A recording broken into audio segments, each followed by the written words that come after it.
to rest. And sometimes we feel like we have to push through, we have to work really hard, but this is not really a sustainable approach in the long run. So this is why in this webinar, we're gonna look at the factors that boost your energy, and it is called Unlocking the Secret to Workplace Wellbeing. Because I'm a scientist and a consultant in human resources, that's why we're looking at the workplace, but I'm sure you can adapt all these learnings to your different kind of working settings. So let's see, I hope you can get away with some insights and some tips for your own working life. So thanks again, and yeah, let's get started. I do have a little bit of a quick check-in with you before we dive into the main topic. And I'd like to ask you, on a scale from 1 to 10, what is your energy level right now? And take a moment to think about it, and then just type in the number in the chat.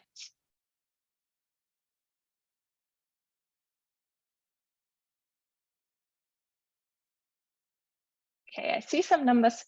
Okay, great. We have many people who typed in 10 or 9, so you're very energetic today. That's great. Good news. But I'm sure some of us are already a little bit tired because it's a long week and maybe we are looking ahead for the weekend. Yeah. See, it's hot in Singapore. It is also very hot in Bangkok, to be honest. So that's a little bit of a draining factor. I can definitely understand. But regardless of where you fall in the energy level right now, I hope that this presentation will give you some insights and strategies to maintain a high energy level in your work life or in your daily life. And it's great because some people already typed in why they are a particular number on the scale, because I have a follow-up question. What drains your energy and what gives you energy? I believe that energy is just like a battery, just like the battery of our phone. If we look on too many videos a day, if we are constantly calling friends and scroll the internet, maybe the battery runs out. But obviously, if we charge it, the battery can go back up to 100%. So the battery level, as our energy levels can fluctuate throughout the day, and it can be very low or very high. So maybe you already know what are your individual factors that drain your energy or that boost your energy levels.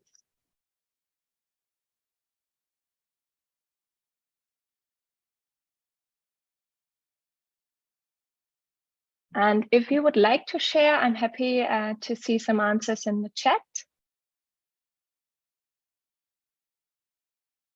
So we're seeing difficult conversations are draining, repeated work tasks are draining, but achievements and celebrations are charging the battery, giving energy.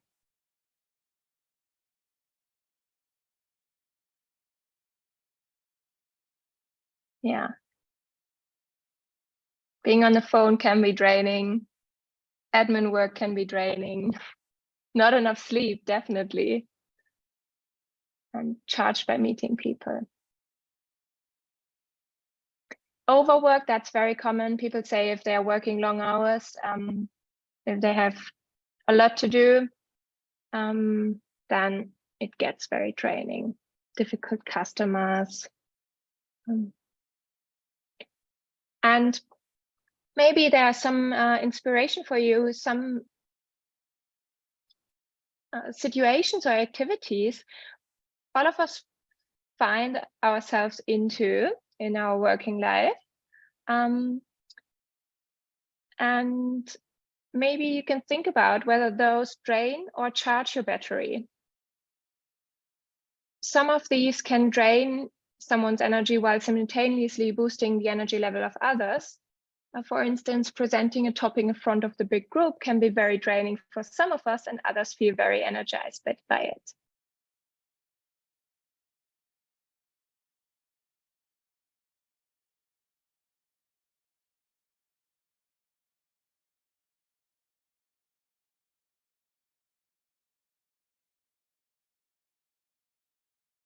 I love what Anita and Irene just put in the chat, because they said a conversation with a coach is filling up the battery, and inspiring conversations and encouragements are filling the battery. That's great. And why are we talking about energy? So why is it relevant? Why is it important?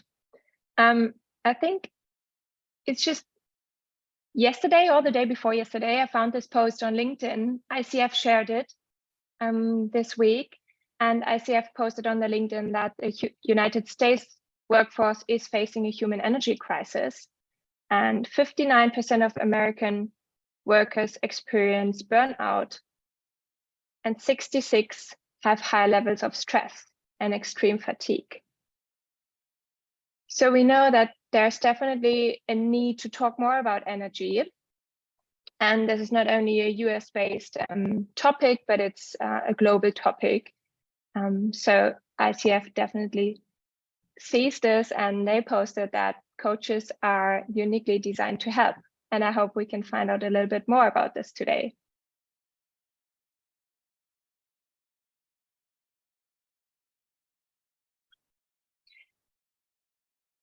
The good thing is that energy is renewable. Our energy levels are a very important, a very critical component of our well-being and health, and they impact the way we function at work, at family, with our friends, our hobbies, our interests. So we definitely need energy to be productive, engaged, fulfilled, and happy. And when our battery is full, when our energy levels are very high, we are motivated and capable to tackle all the challenges that come on our way. So we are very engaged, and we like to stay engaged with the people around us. But there's also the other side. When our energy levels are very low, we struggle to stay engaged, and we may feel tired or sluggish. We may experience fatigue. And this is where the scientific model comes in. And this is a very interesting model from my point of view, because as a researcher, we always try to use theoretical frameworks to explain our findings.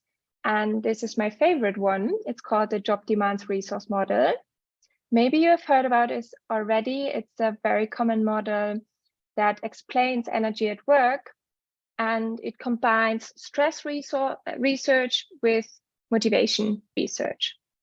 And it has two components, job demands and job resources. And with this model, you can explain stress, you can explain motivation, and you can explain the consequences for an organization. It has two components, the ones that drain our energy and the ones that charge the energy or the battery. And job demands are basically defined as those that drain the battery. This can be a task interruption, so someone interrupting you, stressing you out. It can be techno stress, that is being constantly available, being constantly on, not switching off your phone, having all these notifications coming in 24/7. Can be a high workload, or it can be conflicts at work. So we definitely saw all of these types of answers already in the comments. So I'm sure you've experienced some of these demands already at your work. And those are set to drain your energy and increase stress. And on the other hand, there are job resources which fill the battery. And those are those aspects that positively affect our energy and our engagement at work. For instance, positive feedback, someone put it in the chat, like achievements and feedback, autonomy, so being able to take your own decisions at work, being able to apply your skills, your unique abilities and knowledge, social support, having a great team, having the support from your leader, your supervisor, and feeling like you're part of a cool group to work with.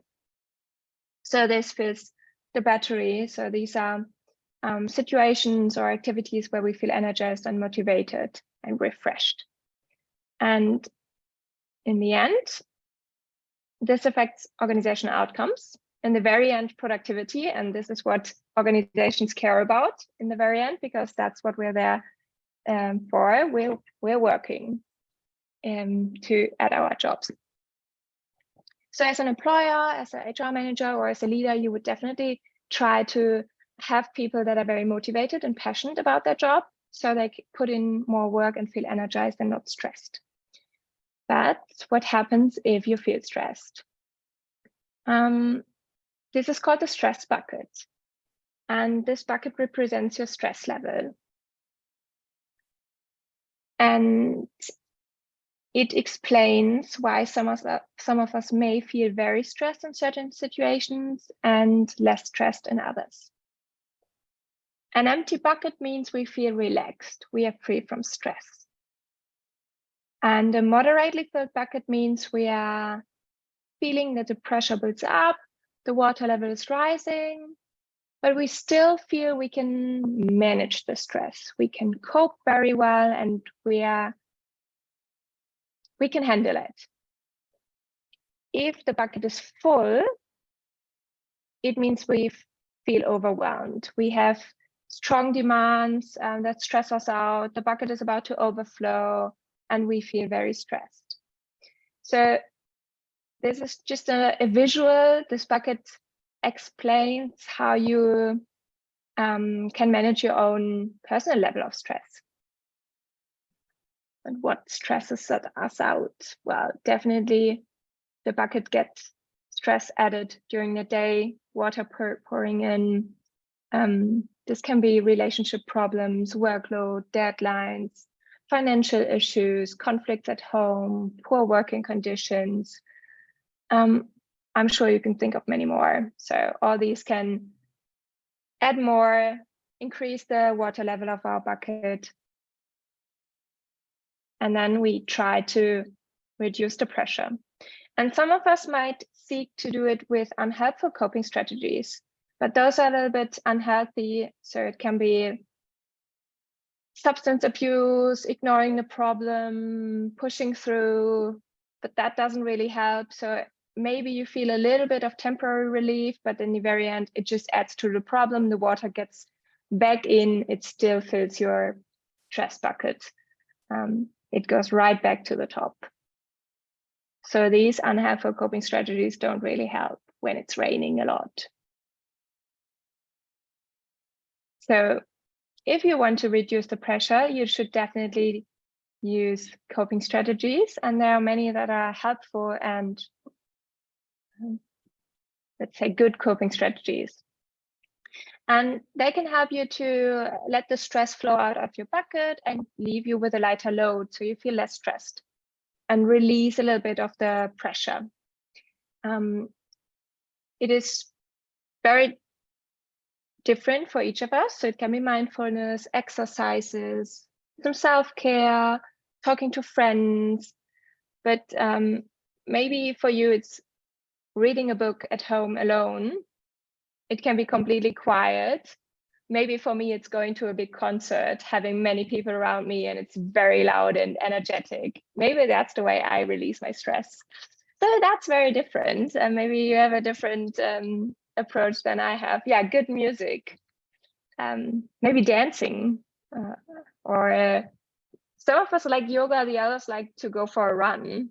That's also a different way to exercise. Sports. Also, eating healthy is very helpful.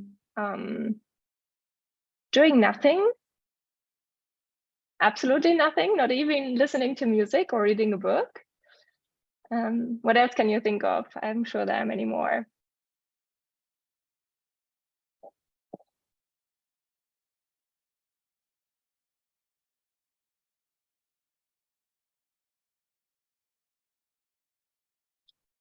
watching a movie, being in nature, walking a dog. Yeah. And these are very good ways to apply your coping skills. Connecting with best friends, outdoor activities, time with the kids, dancing like nobody is watching. Yeah, that's cool. That's really cool. So for me, I like to go to the massage, and that's very good if you're living in Thailand, because we have many different opportunities to do so. So I'm very happy to be here to use this way of to apply this coping strategy that helps me. But if you don't have enough coping strategies, or if there's so much rain and stress pouring in, there is something going to happen. Eventually your bucket is overflowing, and this is when the recovery paradox comes in. The idea is, when recovery is highly needed, it is most difficult to actually do activities and enjoy recovering activities. So think of someone who has very high financial stress, therefore working a lot, having high deadlines, a high workload, coming home after work, feeling very tired, but not having enough energy to go out and walk the dog, not having enough energy to exercise properly or play with the kids, feeling so tired that they're just going to sleep right after work, and then struggling to sleep because of all their worries. So they're not really able to get a good rest, because then they're getting more tired. They're struggling to sleep. So this is called the recovery paradox. People who are more stressed tend to exercise the least and tend to get the worst sleep. And that's where we're seeing like a loss spiral. This is a depletion of resources that makes it very unlikely to seek opportunities for resource gains. So those who lack those resources are more vulnerable to resource loss, because they don't have enough energy to engage in energetic and stress-releasing activities. But there's also a gain spiral, an upward spiral. For those who have enough resources, they feel energized, and this stimulates work engagement, and work engagement again stimulates seeking more job resources. This stimulates work engagement, which stimulates seeking job resources. So that's an upward spiral. Think of someone having a good, like starting the day very well rested, going to work, feeling very energetic. They are very productive. They are finishing work early because they are full of energy, being able to work very productively. So they've got enough time and still enough energy to go for a run. After that, they still feel energized, calling their best friends, being more energized by this. Now I'm feeling very happy and relaxed and starting for a good night of sleep, getting proper sleep and rest, and then again being well rested for the next day to have more energy at work again. So that's definitely an upward spiral. And these people are very good at filling their battery and are very good to seek more opportunities to even fill their battery more. And this is where coaching comes in. And I do have a question for you, which is, what do you think? How can coaching support to advance energy, or in what way can coaching help to improve and maintain energy levels?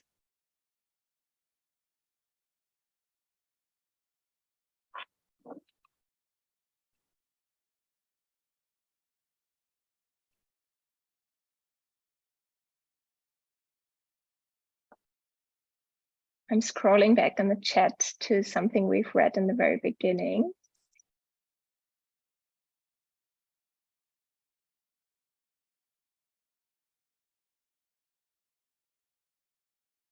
Because someone wrote inspiring conversations. And now we've got identifying the coping mechanisms. Yeah, that's great.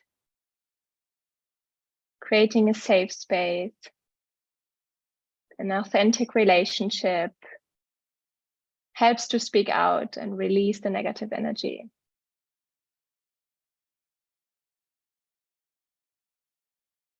Having intentional, regular conversations, reflective questions, provide a space where you can be vulnerable. Yeah, definitely. Becoming aware what is draining you. Yeah, exactly.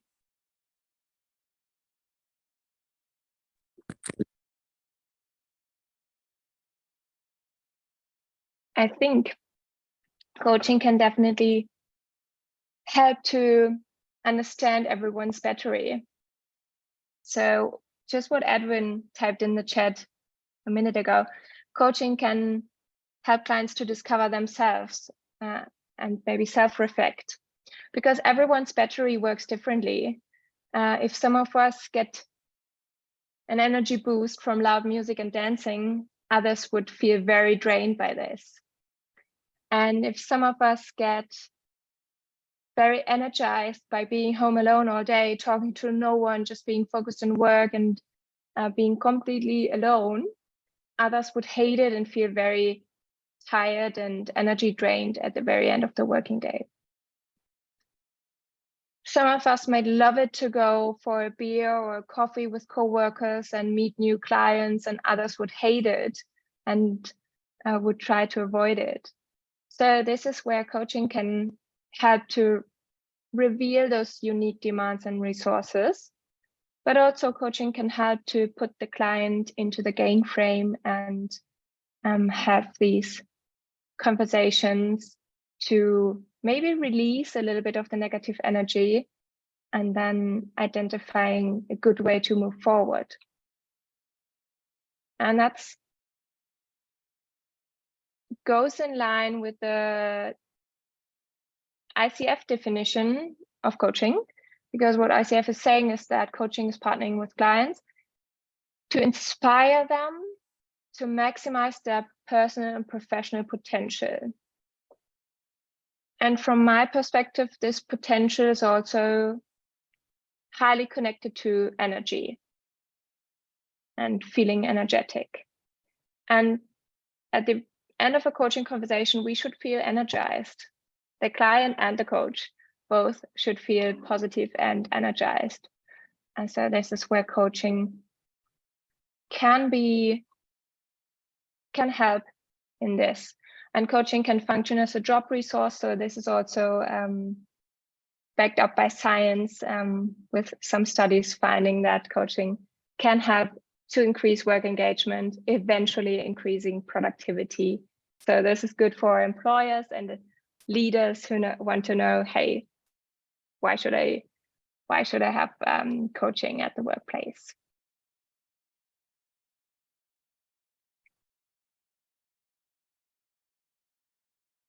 To have some takeaways at the end of our presentation, I'd like to conclude for coaches that coaching can serve as a job resource that gives energy and can put clients in a gain frame. And coaching can help to understand the individual or unique stress bucket, so that my stress bucket looks different from yours, and my demands and resources are maybe different than yours, and coaching can help me to understand mine better, to become aware of what is draining me, what are unhelpful coping strategies, what are helpful coping strategies. And on the other hand side, for individuals, so for everyone basically, the goal is to prevent the stress bucket from overflowing.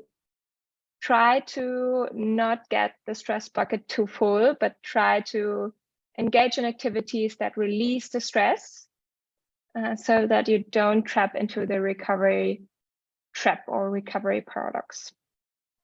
And if you have a very strong resource pool, you're more likely to seek opportunities to increase these resources and then have more resources, and then seek more opportunities to increase those resources and then have more resources.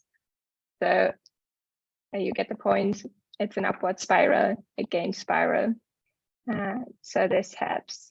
So definitely seek an environment that fills your individual resources, take regular breaks, journal, have meaningful conversations, read a book, do mandala art, dance like nobody's watching, go outdoor, play with your kids, connect with your best friends, do a strength training, watch a movie, hear good music. So this all definitely helps, and we shouldn't forget this in the stressful daily life.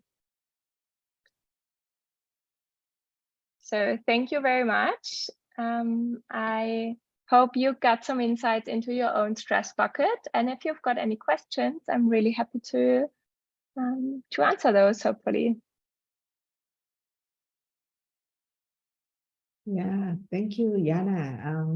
I just want to go back a little bit in the earlier of your presentation, that when you check that which level of the energy we are here. For those who say like 5, 6, 7, so just check in now. How's the level of your energy right now? Yeah. I know that many of us just like 8, 9, 10, but also there are many of us start from 4, 5, 6, 7, right? So how's your energy right now?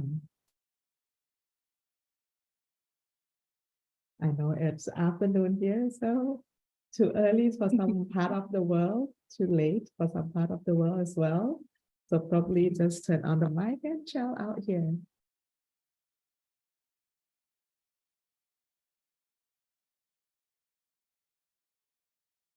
Which level of your energy right now? Okay. Jan said increase her to 9. Anita, a long time no see. And I miss your very lovely sound as well, your lovely voice as well. Irene, move from 6 to 8. Yeah, Suyi, 3 to 6. Yeah. Have I missed anybody? Doris, 4. Yeah. Thank you. Thank you.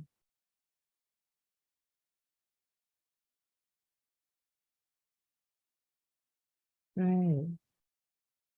So while we are waiting for the question, if you have, now actually, I think Jana is the best person now to answer this question around energy at work, because now she is the PhD candidate and really passionate about this, Yes. energy at work and recovering, and how coaching help as well. Yeah, that is, I mean, she's the best person right now. If you have any question around that, it's good time for you. Otherwise, on Sunday, we'll meet her in person together with Ben here in Thailand, so you can fly. Hi. Okay.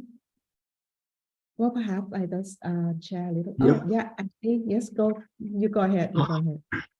Hi, Jana. Thanks very much for the presentation. It's nice to see you again. It's been a long time since December last year. I just got a question. Is it possible that an activity that causes you to sort of recharge your battery on one day might actually have the opposite effect on another day? Is that a possibility, do you think? There is.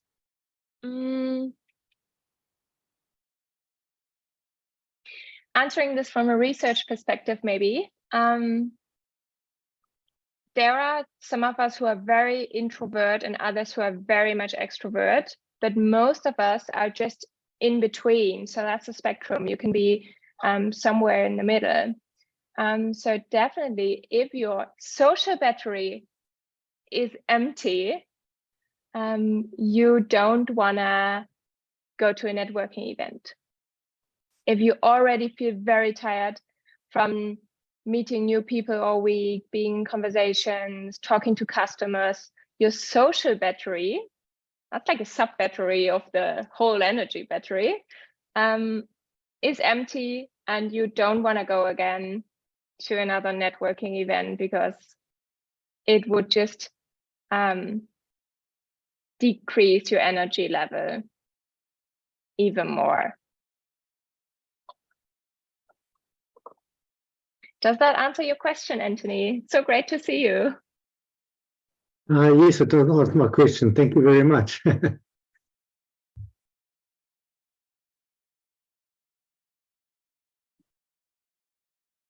Hi, Jana. Thanks for the session. It was very insightful.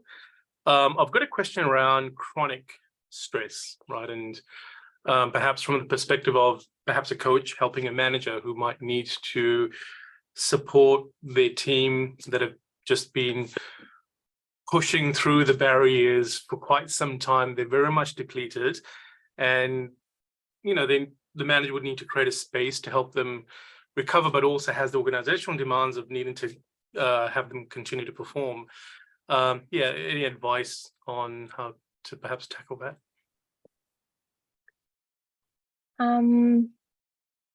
We now talked a little bit about coaching, charging our batteries, because this is obviously a coaching webinar, but there's a lot more from HR and leadership research. So it is also about organizational factors and factors in our work or in the actual task we are doing that help us to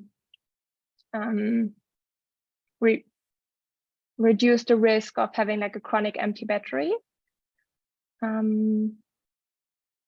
very important factor is autonomy at work.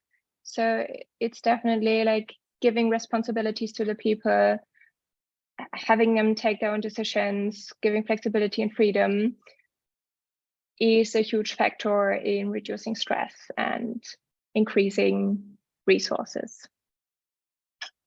That doesn't really answer your questions in types of coaching, but just to say there's more. Coaching is one very important factor, but it's just one among many. For coaching, I think in general, we should just be aware that people who are too deep into the loss spiral and too deep into the into this recovery trap, there is a certain line where they might need professional help from like a psychotherapist. Do you feel it's possible to do both? Continue on in that environment, pushing through whilst working on recovery?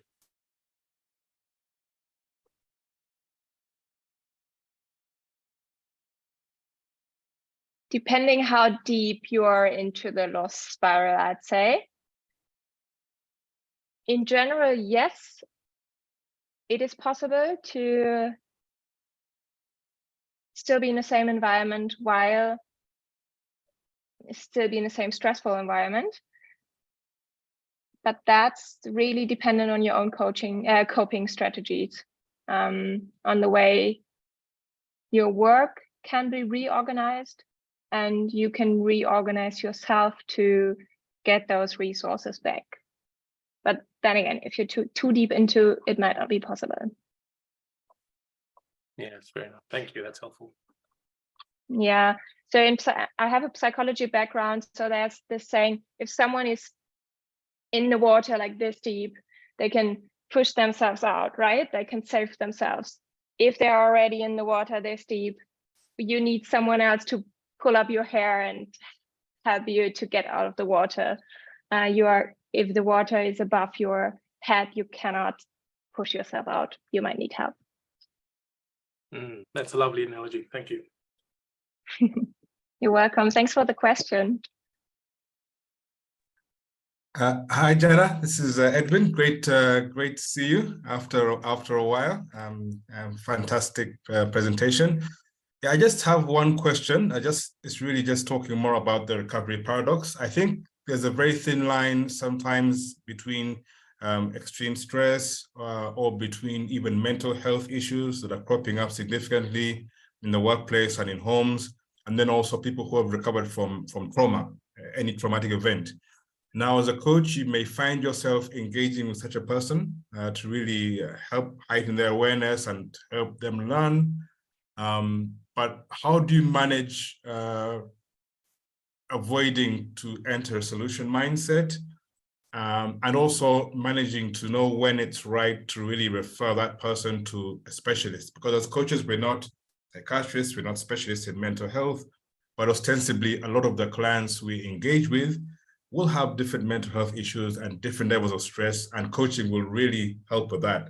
So, bit of a question from experience: how do you manage that transition to know, okay, yes, you've done as much as possible to help coach this person, but now the time has come to refer this person to a specialist, and that person may be more comfortable with you as a coach because they trust you and they've been able to share some of the vulnerable aspects that they had with you as opposed to a specialist. And they may also be in denial that they need to see a specialist. So from your experience, how should a coach best manage that? Because that's something that is really cropping up in our society today.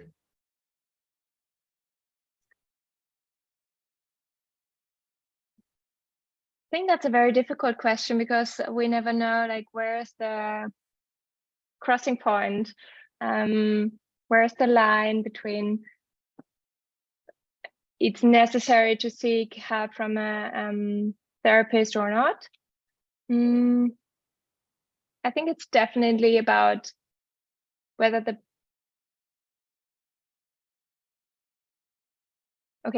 answering this in a different from a different perspective. I've read a very insightful article about it where someone says, why not have both? Why not be able to tackle some mental health issues with a therapist and then again have coaching for a different part of your life, maybe for a smaller aspect, your work life or whatsoever, that is for sure related to the overall problem, but it's just one aspect of it. So it's definitely able to have both. Maybe it's not one or the other.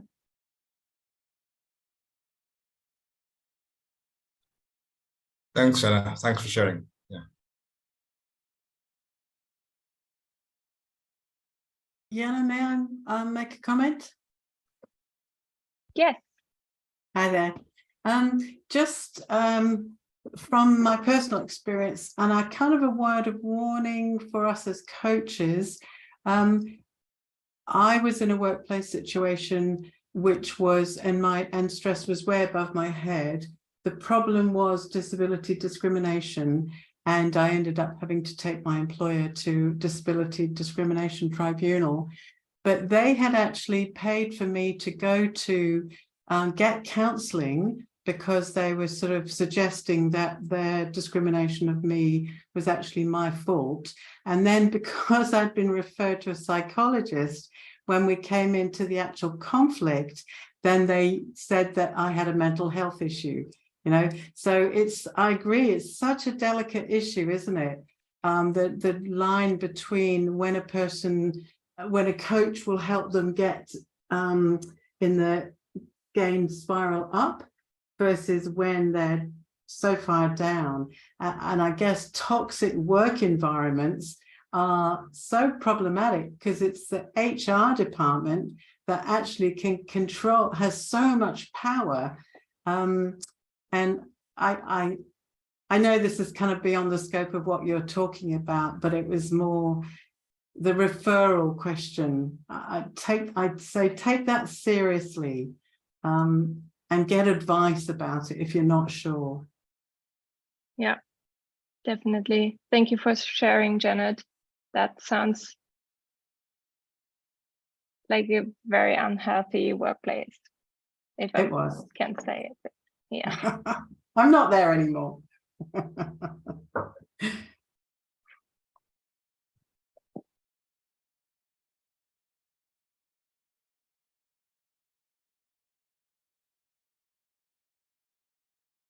So far here friends from many parts of the world already. So if you Yeah, like to have something, like to have some comment or some question. Go on, go ahead. I think it's these topics, it doesn't necessarily to have in the workplace only, I think, because all of us as a coach, many of us work alone. Sometimes work alone also can drain the energy because you don't get a chance to meet anyone at all, only see your client in front of the the screen. So sometimes it's draining as well. Yeah. So I like those buckets, when you have the recovery mode. Yeah, ciao. Go ahead. Hi everyone. Thank you, Jana, for beautiful sharing. I think this topic is quite useful for everyone, not just the one who are working, but also everyone in the daily life. Because like as long as we are aware about what are the factors to contribute to the part of building the healthy bucket, then we know when to do what. And there will be not only one method or one way. There are many ways. Like for example, myself, I love to cooperate with people. I like to talk to people, and I also like to be on my own sometimes, or I like to travel sometime to the nature. So at some certain time, I need some different ways to energize myself. And before that, I haven't aware that. To be honest, I was a very workaholic person in the office from 8 to 11 or even 12, and I ignore my feeling and ignore my needs until one time I decided to leave the corporate world for 1 year, only focus on myself and explore what I left in my life. And then I noticed about those things. And then I also learned one thing, that nature is a very helpful curing method. And whenever I've been stressed, I just go to a very nice place to just enjoy myself for a couple of days. And then I gain some energy and come back. And when I have a little, like, that is kind of like a very low level of water. And then that's where I can gain a little bit. And then when I have a little bit, I go out to get more energy by talking to people and sharing and do cooperation, and then it's gain more and more. So for me, it's how I aware about myself, how I know when to do what. And I think that is something for everyone to explore and then prepare for yourself, so that you don't need to go to the state where someone needs to pull you out of the water. And if you are at the state, then just combine all the methods that you have. Because when I was become the coach, it was when the pandemic came in 2021. And then during that time, I remember I support one client in Singapore, and I'm in Vietnam, and we talk by video call only.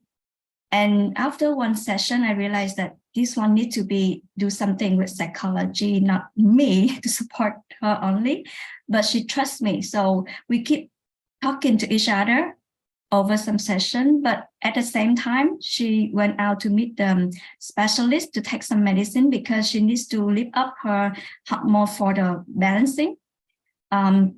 So two things happen at the same time, and really support her from a person who just keep in the room, close all the windows, like in the dark, to the person who decorate her house, open the doors, turn the lights on, and then feel like okay to go out.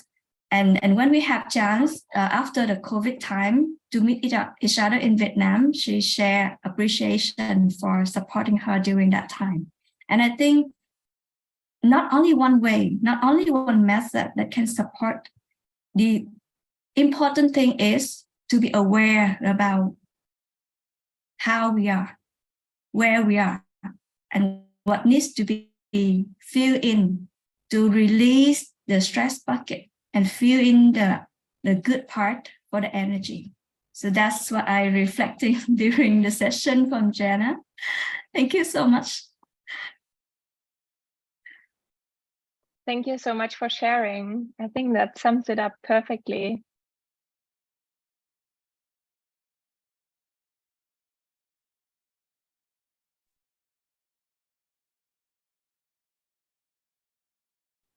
Go ahead, Sui.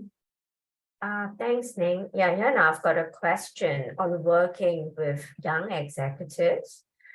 I noticed that a lot of them, they don't really know and don't understand the concept of de-stress or stress. They just do everything, keep a very busy life and scrolling TikTok and IG all the time, right?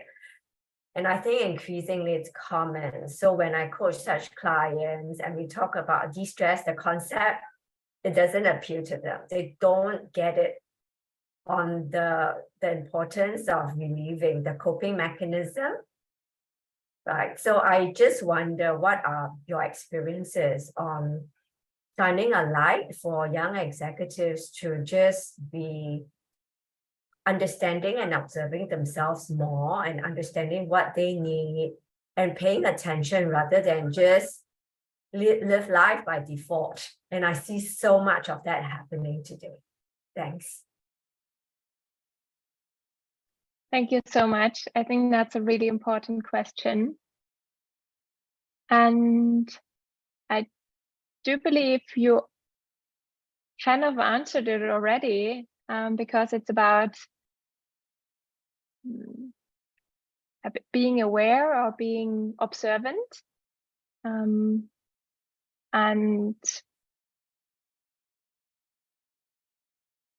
maybe that doesn't help your clients in particular, but I think it's helpful for everyone. If we feel very energized and very happy during the day, maybe we can just take a short note in our head and say, oh, that was an energizing activity to do. That was fun. That was nice. Maybe I should do it more often. And try to save this note and make sure the next time we are seeking something to boost our energy, we go back to this mental note and engage in this fun and recharging activity again.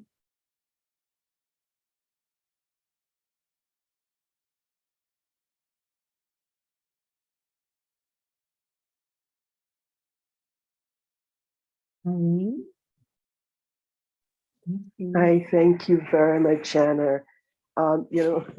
Confession. I almost did not attend this morning section because I was tired and exhausted and literally dragged myself out of bed to be here. And I'm glad I did. A couple of things that I just want to share. When I was working with an international organization, a UN organization, one of the elements of the performance evaluation review, annual performance evaluation review, is productive in quantity and quality. And it's something that you're going to be reviewed by your supervisor on. And that line alone drew me into chronic empty battery state. Productive in quantity and quality literally meant that I was working round the clock to be productive in quantity, and it not only in quantity, it has to be in quality as well. And I suffered burnout, and it wrecked my health. And several years fast forward, having got through, recovery, one thing I learned through that process was that I myself must know where to draw the line. The organization would put a lot of demand because that is the ethos of that organization, and they want to produce, they want results. But as an individual, where do I see when it becomes too much? How do I become sensitive to me? I recognize that if anything happens to this to me, I'm going to be replaced. And that was exactly what happened to me. My health failed and I was replaced. And the organization is still going on. And I had to pick up the pieces of my life. and put it back together again. And now I work for myself. And I found myself also still driven by that thirst, productive in quantity and quality. And I've had to caution myself. And why is it I'm really glad I came into this meeting today is because it's a reminder for me that we don't have to look for that perfect moment where we can take several days off to recuperate and recover and refuel ourselves.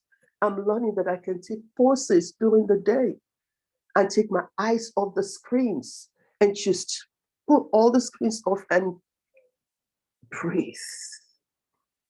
Take just deep breaths and recalibrate. Because if I'm looking for that moment when I can take off, it's going to be a while. And so what am I trying at here is that we need to be conscious of ourselves, our limits, irrespective of the pressure of the work, pressure and demands that's being placed on us, and recognize when we are draining and when to pull the plugs on ourselves. And just one note on the mental health issue, because I wear both hats of being in mental health and trauma care and as a coach, there are things that shows up in the conversation when I'm working with my client that indicates to me that there is more to the situation that requires a mental health support, especially when it has to do with stress, intense stress, and sometimes depression. And I have tools that I can use to make that assessment. And when I can make that assessment, which I offer to my client, and then if it's obvious that this requires a mental health support, then I can offer to my client and say, is this what you want? Do we want to pause coaching now and take on mental health issue? Would you like me to refer you to somebody else so that we can keep on coaching while somebody else is taking care of the mental health issues? I hope that's useful for someone. Yeah.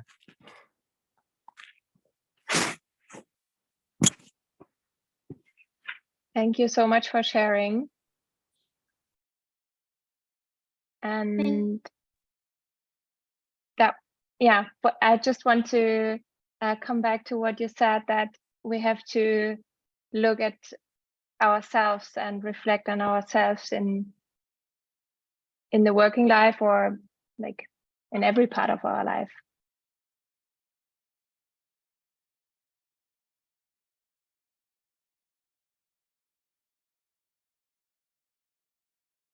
Thank you, Yana, for giving us this metaphor of the bucket. I took a picture, a screenshot, because I want to keep it in mind. I think that's so beautiful.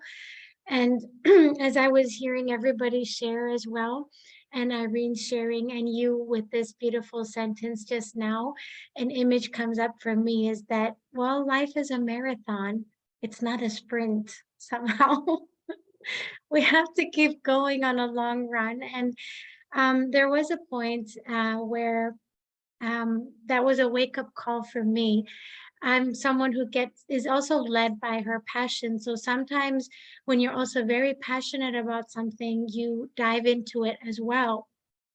But one point in my life where my son was having health issues, and he was going through it was a really tough time for us.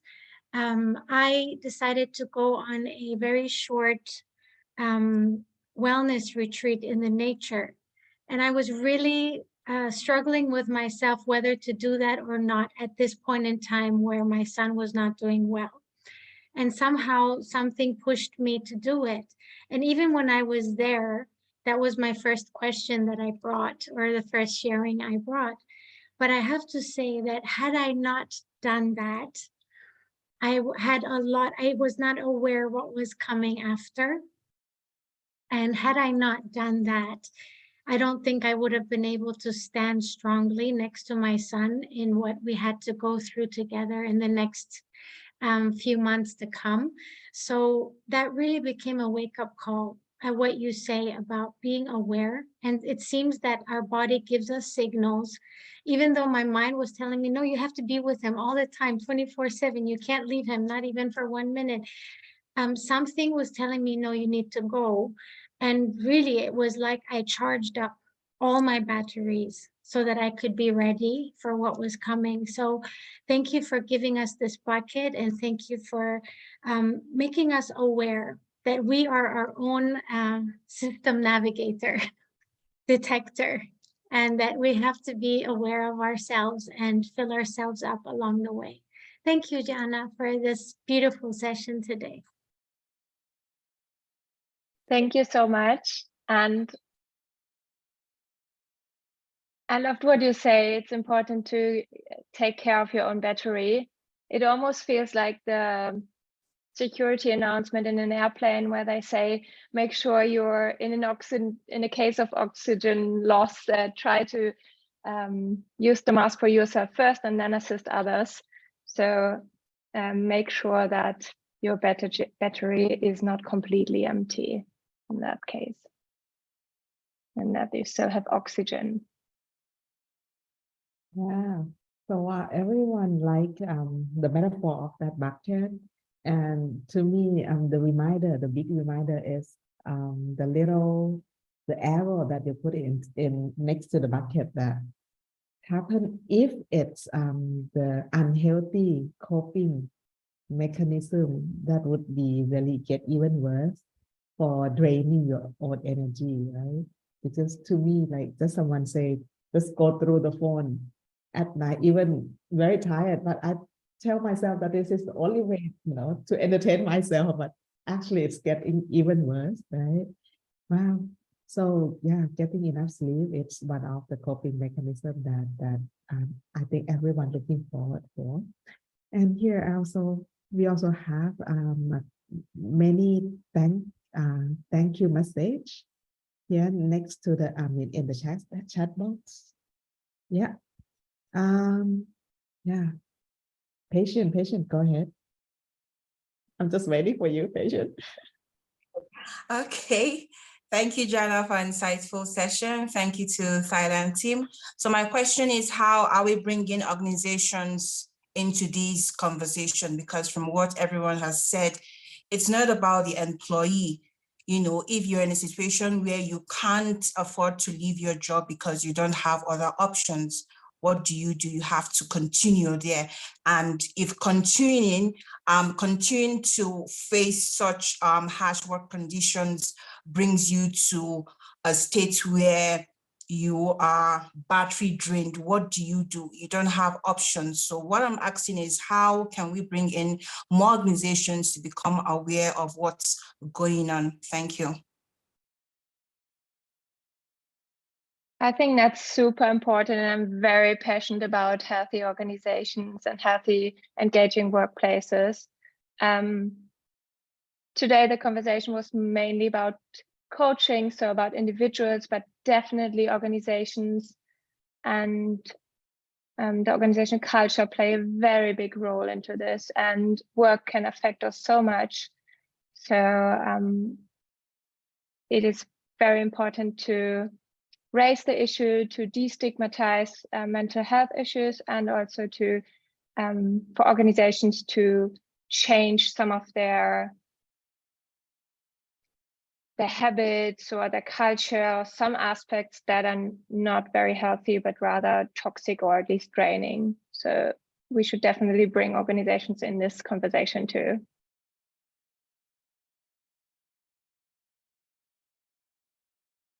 Oh, Yana, if I hope you don't mind if I put your contact, anything in the chat box, so yeah, yes, everyone can follow you there. Definitely. Yeah, because we finally we meet the specialist who's so passionate about this issue, and I think that's it's important that we as a coach to learn around this concept of helping people through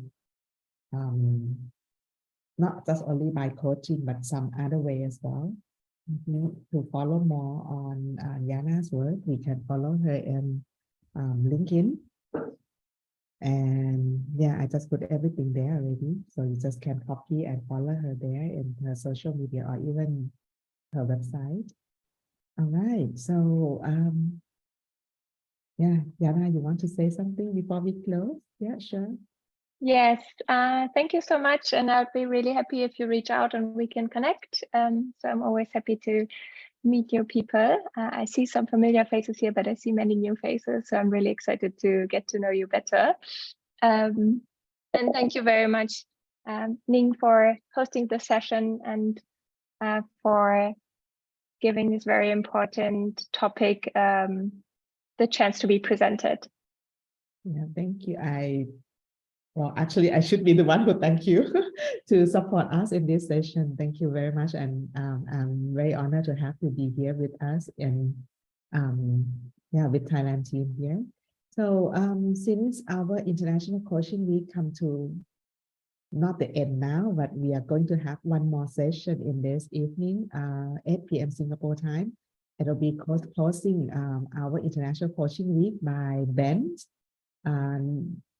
doing the coaching demonstration tonight. So I think that will be a very good closing for International Coaching Week this year. So don't miss the session tonight and come to witness our master in coaching in the real time. Don't forget to register that as well. Right. So anything that you want to share for the final word? Let me see who else haven't shared anything yet.